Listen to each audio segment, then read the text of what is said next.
Hey everybody, this is Joe from Sound Devices, and with your MixPre quick tip for today, we're going to take a look at setting up a new project.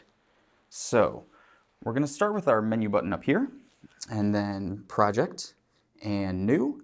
This MixPre has the Musicians plugin installed, so when you're creating a new project, if you have that plugin installed, you have the option of a music project or an audio project. Let's go ahead and make a new audio project. We have the option of giving it a custom name, or just giving it the date. Let's go to a custom name, and we do see that the keyboard pops up. Let's name it a bunch of A's, because why not? And we'll hit OK, and we have our new project.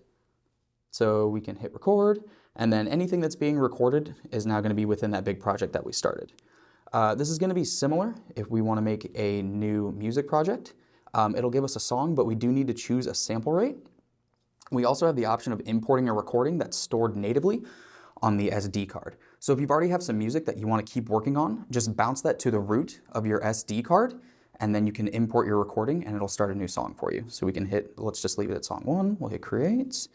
And then if you're coming from audio mode to music mode, your MixPre is just going to take a second and reconfigure, make sure it's starting to think about music, and you're good to go.